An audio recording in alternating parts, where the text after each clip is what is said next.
بسم اللہ الرحمن الرحیم الحمد للہ والصلاة والسلام علی اہلہا الحمد للہ الذی جعلنا من المتمسکین بالقرآن الکریم وبولایت امیر المومنین وائمۃ المعصومین علیہم السلام. اما بعد،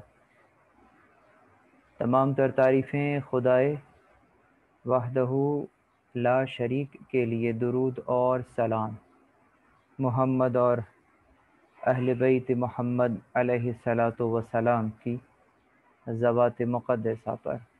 حمد ہے اس خدا کی کہ جس نے ہمیں اور آپ کو قرآن کریم، ولایت امیر المومنین اور دیگر ائمہ علیہم السلام کی ولایت سے متمسک کیا. معاد کے عقیدے پر کی جانے والی گفتگو کا یہ دوسرا دور ہے، اور پہلے دور میں ہم نے معاد کے لغوی اور اصطلاحی معانی کے اوپر آپ کی توجہ دلائی تھی. معاد پر ایمان لانا عالم غیب اور ما بعد الطبعیات کو تسلیم کرنے پر موقوف ہے. یعنی اگر ما بعد الطبعیات یعنی اس عالم کے بعد ایک عالم ہے، اگر اس نظریے پر اعتقاد ہے تو پھر یقیناً معاد پر ہی اعتقاد ہوگا. اس زندگی کی جزیات کی طرف پھر انسان سبقت کرے گا، اس کو درک کرنے کی کوشش کرے گا، اور اسے تسلیم کرنا، ایسی حیات کو تسلیم کرنا کہ جو اس حیات کے بعد وقوع پذیر ہوگی، بجائے خود شناخت کے معیار اور کائنات سے متعلق نظریے کی نوعیت پر موقوف ہے. اس کو میں نے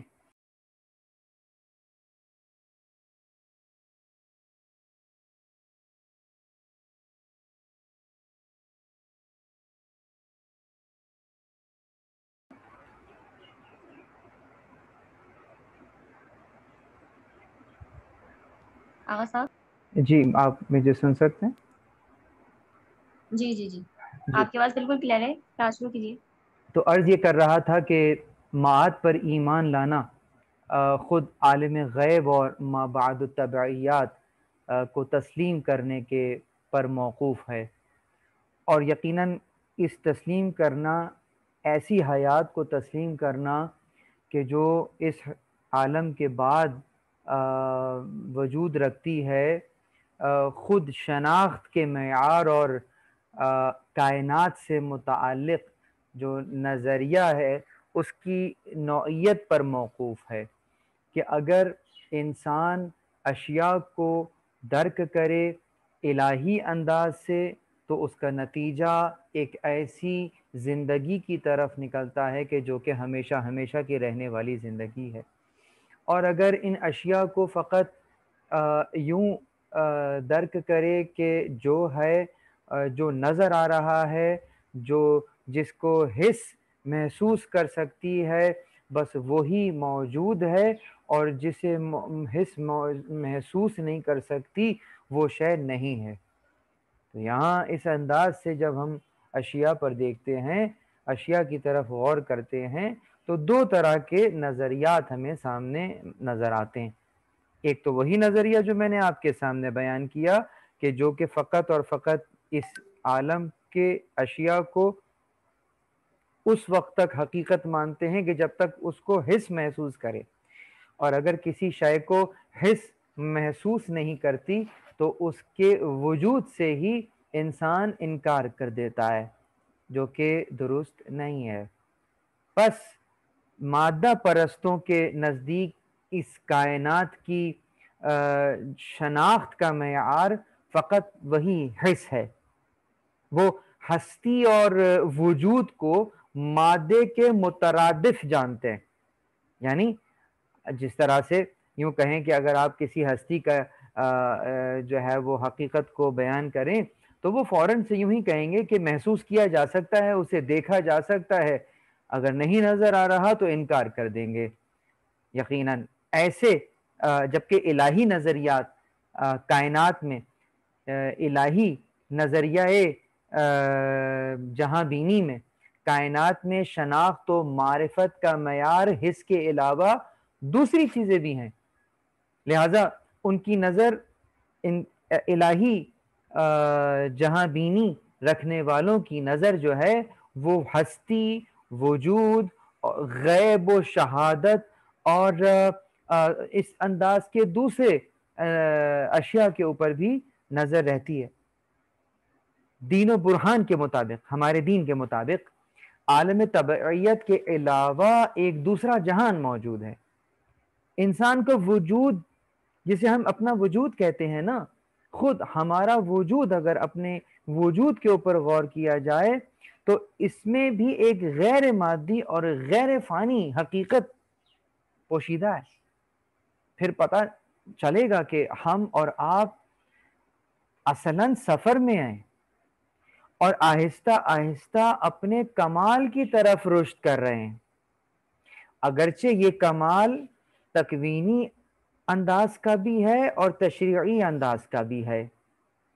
کچھ عوامل ایسے ہیں کہ جو تکویناً یعنی جس کے اندر آپ کا اور میرا ہاتھ نہیں ہے، وہ قوانین اس عالم سے متعلق ہیں اور ان کے ذریعے سے ہم اپنے اپنے کمال کی طرف جا رہے ہیں۔ لیکن کچھ معاملات ایسے ہیں کہ جو کہ اصلاً ہمارے اور آپ کی اس حقیقت سے متعلق ہیں کہ اگر ہم ان کی طرف متوجہ ہوں گے تو پھر اپنے کمال کی طرف رشد کریں گے۔ گویا کمال بھی دو انداز کا ہو گیا، ایک وہ انداز کہ جو کہ طبعی عوامل کے تحت ہوگا اور ایک وہ کمال کہ جو کہ باطنی کمال کے طور پہ ہوگا۔ تو چنانچہ اس عالم میں ہم اپنے سفر کو جاری رکھے ہوئے ہیں، ہماری فائنل ڈیسٹینیشن کہیں اور ہے۔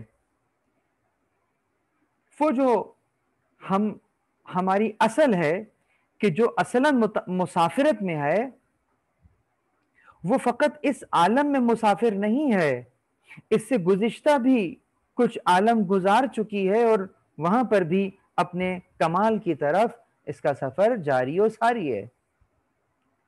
اس عالم میں بھی اس کا سفر جاری اور ساری ہے اور اس کے بعد بھی دو عالم کے اندر اس کا سفر جاری رہے گا۔ انشاءاللہ آنے والے دروس میں اس کے اوپر کھل کر بات کروں گا۔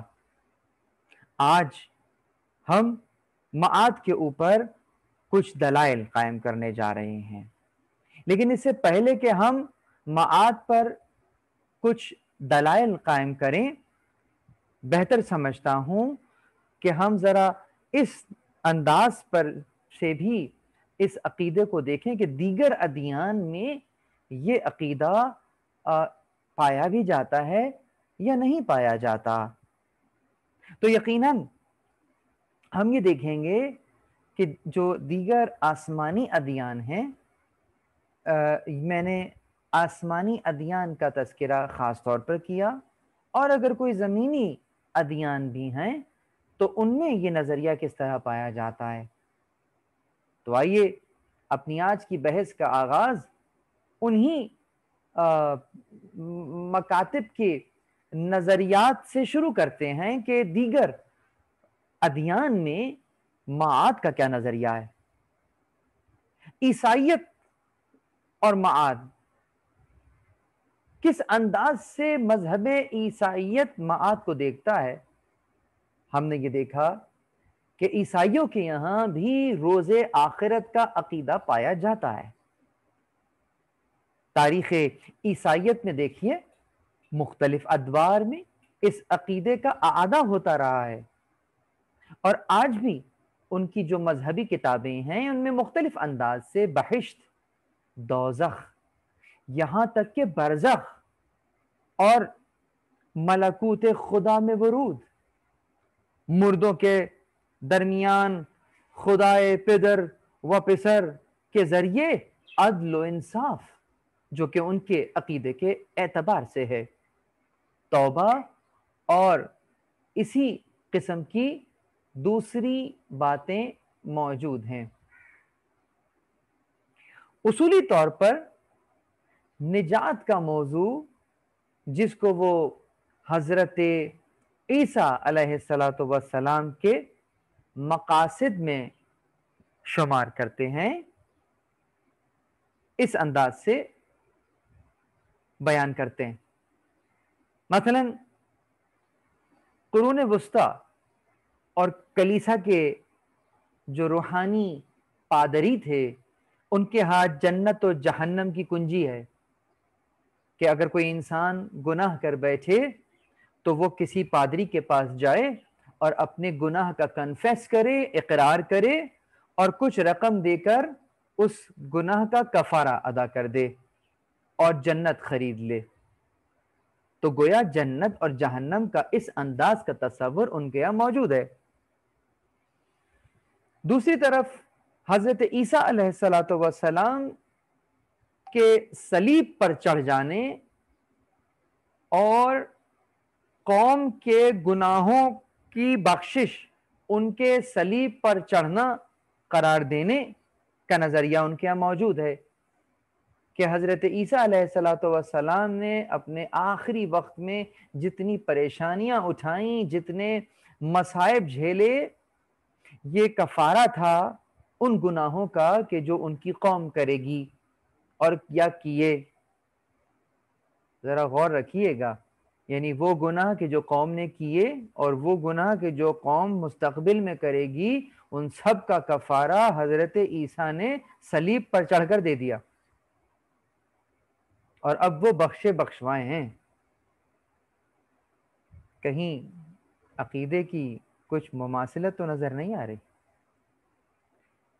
بہرحال عیسائیوں کے گناہ کا کفارہ، حضرت عیسیٰ علیہ السلام کے مصائب کو عیسائیوں کے گناہوں کے کفارے کے طور پر دیکھنا، یہ لوگوں کی تمام غلطیوں اور برائیوں کی پہلے سے تلافی کا نظریہ ہے۔ اللہ اکبر! اس قسم کے نتیجہ، اس قسم کے نظریے کا جو نتیجہ ہے وہ یہ نکلتا ہے کہ انسان اپنے ذمہ داریوں سے سبکدوش ہو جائے اور سزا اور جزا کا تصور کمزور ہو جائے، کیونکہ یقیناً جب جنت کا سرٹیفکیٹ مل چکا ہے تو پھر اچھے کام کرنے کی ضرورت کیا ہے؟ اور جب برا کام کرنے پر روک ٹوک نہ ہوگی اس لیے کہ وہ پہلے ہی سے بخش دیے گئے ہیں، تو پھر اتنی احتیاط کی ضرورت کیا ہے؟ اللہ اکبر! یہودیت کے اندر جب ہم معاد کو دیکھتے ہیں تو مذہب یہودیت کے اندر اگر آپ توریت کا مطالعہ کریں اور عہد عتیق میں خاص طور پر مطالعہ کریں تو آپ کو کہیں بھی معاد کا نظریہ نظر نہیں آئے گا۔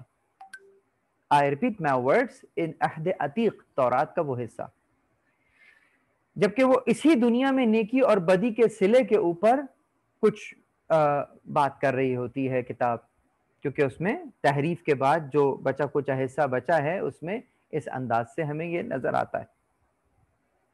لیکن جو کتاب تلمود ہے اس میں معاد کا بہت زیادہ ذکر ہے، تو گویا عہد عتیق میں نظر نہیں آ رہا معاد اس نظریے کے تحت جو میرا اور آپ کا نظریہ ہے، لیکن کتاب تلمود میں معاد کا بہت زیادہ تذکرہ ہوا ہے، اور خاص طور پر جو ان کے یہاں یہودیت میں ایک فرقہ ہے صدوقیان، یہ لوگ منکر قیامت اور بن گئے، اور فریسیان اس پر اعتقاد رکھتے ہیں، یعنی کہ جن لوگوں نے عہد عتیق کو بہت زیادہ اہمیت دی ہے ان کے ہاں گویا قیامت کا تصور ہی مسخ ہو گیا، اور جو کتاب تلمود کے بہت زیادہ پیروکار ہیں ان میں فریسیان جس انداز سے ان میں یہ عقیدہ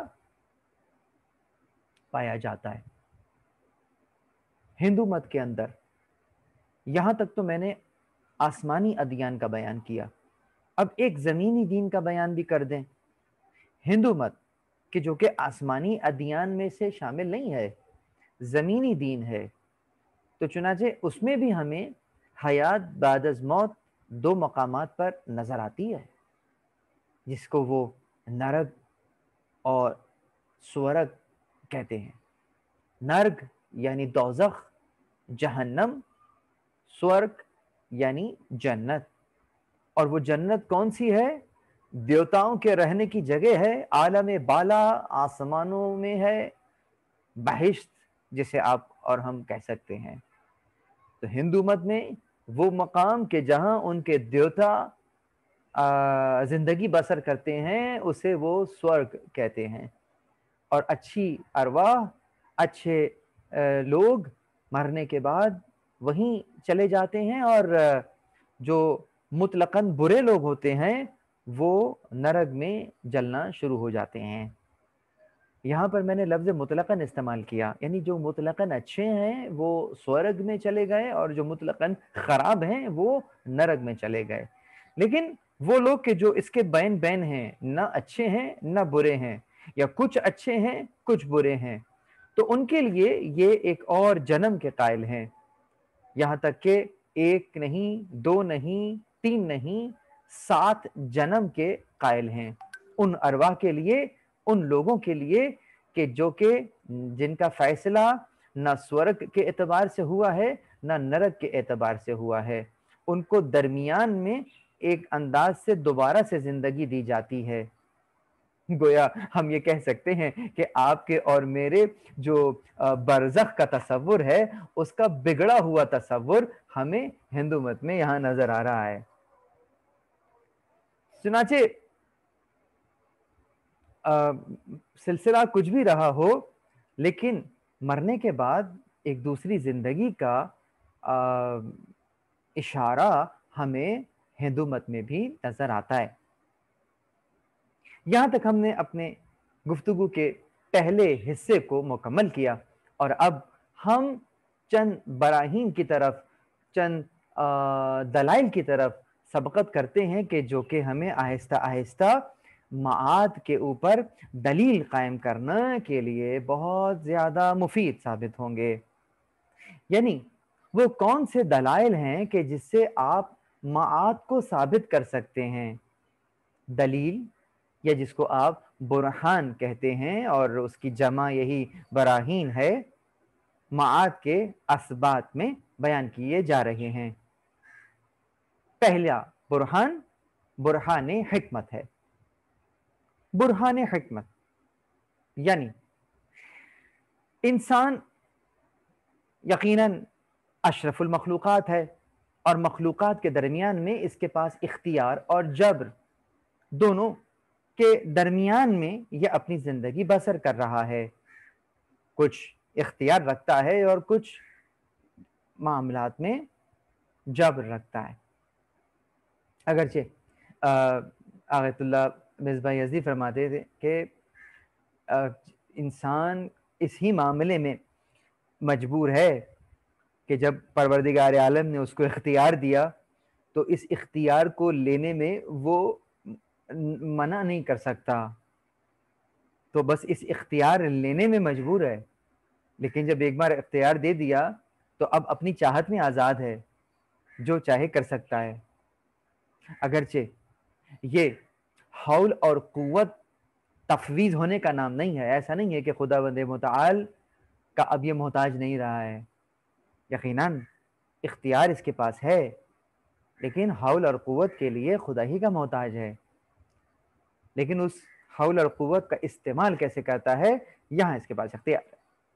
تو انسان کو کچھ اختیار دینے کے بعد یقیناً متوقع قوانین جو پروردگار عالم نے آپ کے اور میرے لیے وضع فرمائے ہیں ان سے انحراف کی ایک راہ تو نکل آتی ہے، اور جب انسان ان قوانین کو توڑتا ہے تو پھر اس کے نتیجے میں شر سامنے آتا ہے، مشکلات سامنے آتی ہیں، اس کے نتیجے میں جو اثرات مرتب ہوتے ہیں وہ یقیناً اچھے نہیں ہوتے۔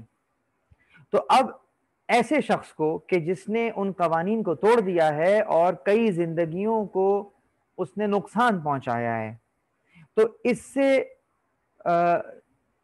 معاملہ کس انداز سے کیا جائے گا؟ یقیناً قیامت کے بغیر اس ایک ایسی زندگی کا تصور بے معنی اور فضول ہو جائے گا.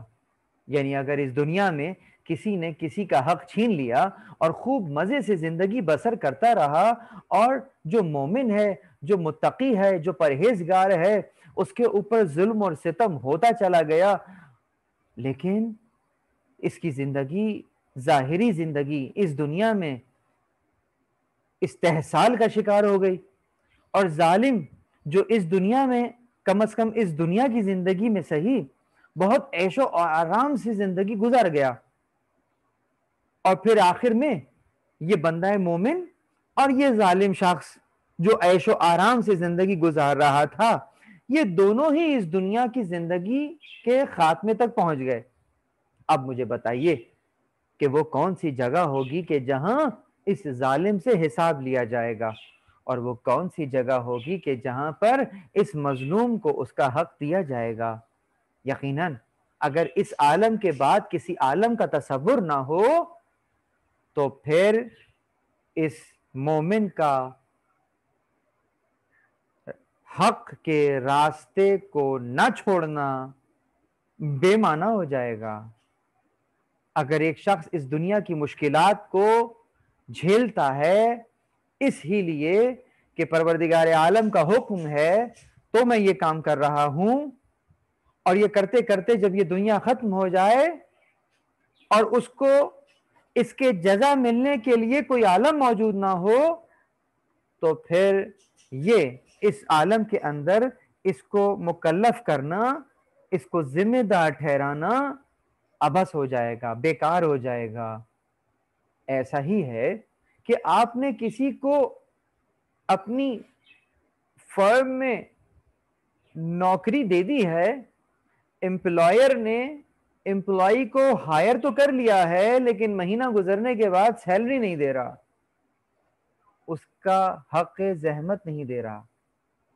تو بس پروردگار عالم نے اگر ہمیں اور آپ کو مکلف کیا ہے تو یقیناً بر بنائے حکمت کیا ہے.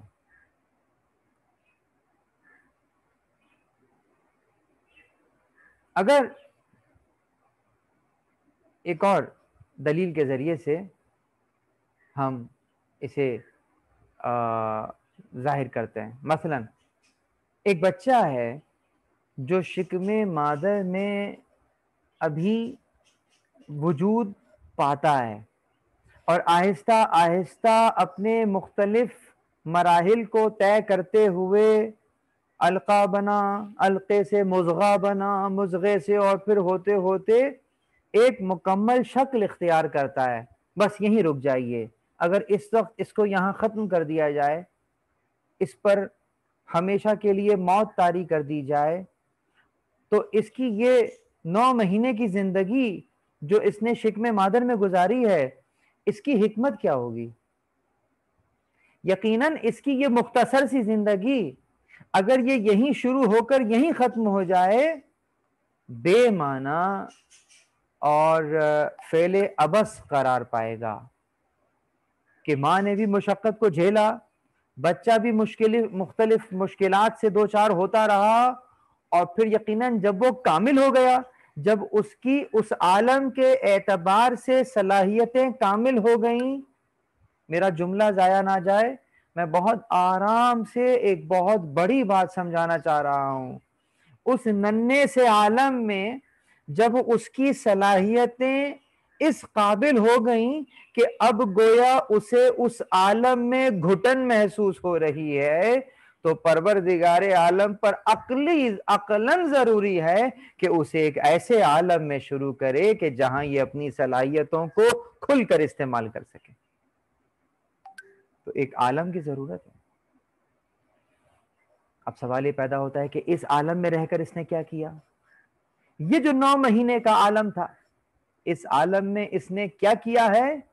اس عالم میں اس نے اپنے کمال کے سفر کو طے کیا ہے، اور کچھ ایسی نعمتوں کو کسب کیا ہے کہ جن کا استعمال وہ اس عالم میں تو نہیں کر رہا تھا، لیکن جس عالم میں منتقل ہونے والا ہے وہاں ان کا کھل کر اظہار کرے گا. یقین نہ آئے اسی بچے سے پوچھ لیجئے، اگر کوئی ایسی ڈیوائس ایجاد ہو جائے کہ جو اس بچے سے بات کر سکے اور آپ اس کی بات کو سن سکیں اور سمجھ سکیں، تو ذرا اس سے پوچھئے گا، اس کو بتائیے گا کہ ہم جس عالم میں ہیں یہاں ہوائیں چلتی ہیں، یہاں بارش برستی ہے، یہاں کھیت ہیں، کھلیان ہیں، یہاں ایک بلند آسمان ہے، یہاں حد نگاہ تک سمندر ہے۔ وہ پوچھے گا یہ کیا چیزیں ہیں، یہ بارش کیا ہوتی ہے؟ آپ کہیں بادلوں سے پانی برستا ہے۔ کہا بادل کیا ہوتے ہیں؟ کہا سمندر سے بنتے ہیں۔ سمندر کیا ہوتا ہے؟ کہا پانی ہوتا ہے۔ کہا کتنا پانی ہوتا ہے؟ اب آپ اس کو سمجھائیے کہ وہ کتنا پانی ہوتا ہے۔ اس کی سمجھ تو اس عالم تک ہے جس عالم میں وہ پانی میں ہی تیر رہا ہے۔ بس اب اگر وہ اس پانی پر سفر کر رہا ہے، تیر رہا ہے، تو پھر آپ کو نظر آئے گا، اللہ اکبر، کہ کس عالم میں وہ اپنی زندگی کو، کس عالم میں وہ ایک زندگی سے دوسری زندگی کی طرف سبقت کر رہا ہے، اللہ اکبر۔ تو اس کو سمجھ میں نہیں آئے گا کہ یہاں ہوائیں کیسے چلتی ہیں، اس کو سمجھ میں نہیں آئے گا کہ یہاں پہ بارش کیسے برستی ہے۔ بس اسی لیے عرض کر رہا ہوں، اب اس سے سوال کیجئے کہ یہ بتاؤ یہ تمہاری آنکھ ہے کس لیے ہے؟ وہ بیان کرے گا کہ سمجھ میں نہیں آئے گا، کس کام کے لیے ہے، کیا دیکھتے ہو؟ اس کو کچھ نظر نہیں آئے گا، کچھ بیان نہیں کر سکے گا۔ نظر کیا ہوتی ہے اسے نظر کا معلوم نہیں ہے، لیکن آنکھ بن رہی ہے، خود اس کے وجود کا ایک حصہ بن رہا ہے، لیکن نہیں جانتا کہ اس کا کام کیا ہے۔ زبان ہے، کہے گا ہاں ہے، کیا کرتے ہو اس سے؟ بیان نہیں کر سکے گا کہ اس کا وہ کیا کرتا ہے۔ اللہ اکبر، اللہ اکبر۔ بس یہیں پر اس سے پوچھ لیجئے کہ یہ جو حکمت، یہ جو تمہاری صلاحیت ہے جو کہ آہستہ آہستہ اپنے کمال کی طرف بڑھ رہی ہے، تمہیں معلوم نہیں ہے کہ یہ کیا کام کر رہی ہے؟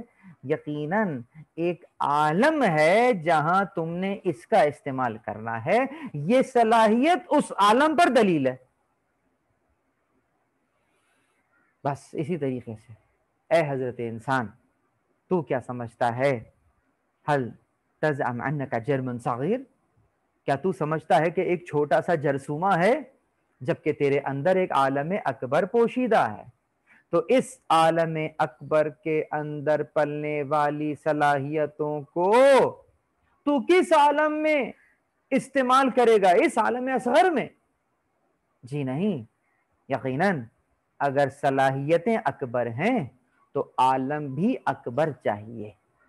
تو خود تیرے اندر کی صلاحیتیں اس بات کی طرف اشارہ کرتی ہیں کہ تجھے ایک اور عالم میں شروع کیا جائے۔ اس حکمت کو برہان حکمت کہتے ہیں۔ اب اسی انداز سے اس بات کو دوسری طرف موڑ دیتے ہیں کہ جب اس بچے کو اس دنیا میں آ جاتا ہے تو اب اگر یہ 70 سال تک مشقت اٹھاتے اٹھاتے اٹھاتے اسی عالم میں ختم ہو جائے تو اتنی مشقت جو اس نے اٹھائی یہ بے معنی ہوگی۔ تو یقیناً کوئی عالم اس انداز کا ہونا چاہیے کہ جہاں پروردگار عالم جہاں پر اس کو اس کی اٹھائی ہوئی مشقتوں کا صلہ مل سکے۔ یقیناً ایک مدت تک تحصیل علم و دانش کرتے رہیں اور جب معلومات کے لحاظ سے کسی مقام پر پہنچ جائیں تو موت ہماری طرف آ جائے، یہ کس قسم کی زندگی ہوگی؟ جب اس عالم میں انسان آتا ہے تو اس عالم میں انسان کے آنے کے بعد ہم یہ دیکھتے ہیں کہ افحسبتم انما خلقناکم عبثا وانکم الینا لا ترجعون، سورہ مومنون۔ کیا تمہارا خیال یہ تھا کہ ہم نے تمہیں بیکار پیدا کیا ہے اور تم ہماری طرف پلٹا کر نہیں لائے جاؤ گے؟ یقیناً ایک انسان جب اس دنیا میں آتا ہے تو اس وقت وہ کچھ نہیں جانتا، گویا فقط اپنے جہل ہی کو لے کر اس دنیا میں آتا ہے، پھر آہستہ آہستہ زندگی گزارتا رہتا ہے، اس کا جو ظاہری وجود ہے وہ بھی جوان ہوتا رہتا ہے، اور ایک وقت آتا ہے کہ یہ اپنے پورے کمال پر آ جاتا ہے۔ پھر کیا ہوتا ہے کہ جو اس کا ظاہر ہے وہ پھر کمزور ہوتا رہتا ہے، کمزور ہوتا رہتا ہے، اور ایک مرتبہ پھر اس کی کمر جھک جاتی ہے۔ لیکن اس کا ظاہر تو کمزور ہو گیا ہے، لیکن جو اس کا باطن ہے وہ اس قدر کمال پر پہنچ گیا ہے کہ اس بزرگ کی اہمیت کو اجاگر کرنے کے لیے بیان کیا جا رہا ہے کہ اے حضرت انسان، اے وہ شخص کہ جو ابھی جوان ہے، اپنے معاملات میں اس شخص سے مشورہ کرو، اس لیے کہ یہ تم سے زیادہ تجربے کار ہے، ظاہراً ضعیف ہے، ضعیف کا مطلب ہم کمزور لے رہے ہیں، ظاہراً کمزور ہے، لیکن اس کمزوری کے پیچھے جو طاقت چھپی ہے وہ اس کا تجربہ ہے، وہ اس کا علم ہے۔ تو یقیناً اس کے علم کی طرف آپ اور ہم توجہ کریں اور اپنے آپ سے اور اپنے لیے رہنمائی لیں۔ تو جوانوں کو نصیحت کی جا رہی ہے بزرگ سے رہنمائی لینے کے لیے۔ بس اب مجھے اتنا بتائیے کہ یہ بزرگ کے جو کہ کچھ نہیں جانتا تھا، اور ہوتے ہوتے جب زندگی گزارنے کا سلیقہ آیا، ابھی سلیقہ آیا ہی تھا کہ موت آ گئی۔ یہ کیا حکمت ہے؟ کیا یہ عقلی دلیل ہو سکتی ہے؟ ابھی تو زندگی گزارنا آیا ہے، اب تو اس کو ایسے عالم میں شروع کیا جائے کہ جہاں زندگی گزاری جائے۔ یقیناً عقلاً ہمیں نظر آئے گا کہ یہ ختم ہونے کا نام نہیں ہے، یہ مقام، یہ ختم ہونے کا، موت ختم ہونے کا نام نہیں ہے، موت کہیں اور شروع ہونے کا نام ہے۔ موت زندگی کی عدمیت کا نام نہیں ہے، موت ایک حقیقت کا نام ہے، موت ایک مخلوق کا نام ہے جس سے انسان فائدہ حاصل کرتا ہے۔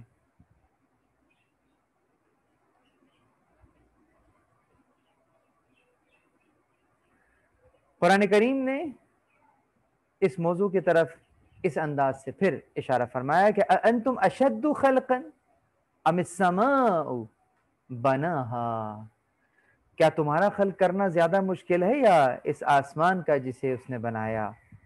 پروردگار عالم یقیناً ایک بیان کر رہا ہے کہ اگر تم اپنے آپ کو ایک معمولی سا انسان سمجھ رہے ہو، ایک معمولی جاندار سمجھ رہے ہو، تو ذرا دیکھو یہ کائنات کتنی بڑی ہے، اسی کو دیکھ لو، ہم نے یہ بنایا ہے تو ہمارے لیے تم بنانا کیا مشکل ہو۔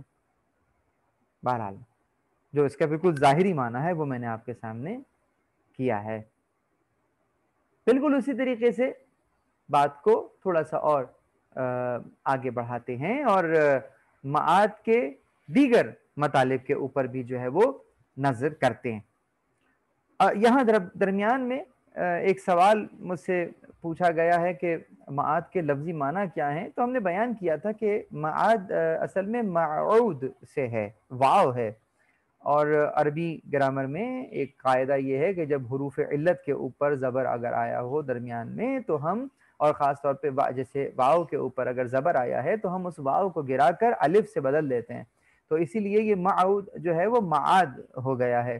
یہ بیسیکلی تخفیف کہلاتا ہے، وہ ایک الگ موضوع ہے، یہ صرف کی بحث ہے، عربی صرف کی بحث ہے جس کو وہاں دیکھا جا سکتا ہے۔ بہرحال تو یہ اصلاً لفظ معود ہے جو کہ نکلا ہے عود سے، عود مطلب پلٹنا، واپس پلٹنا، واپسی کا سفر، تو واپسی کے سفر کو عود کہتے ہیں، یعنی کہ جہاں سے آئے تھے وہیں واپس جا رہے ہیں، یہی معاد ہے۔ تو اب یہاں سے یہ ایک برہان میں نے آپ کے سامنے رکھا کہ جس کو ہم نے برہان حکمت کا نام دیا ہے۔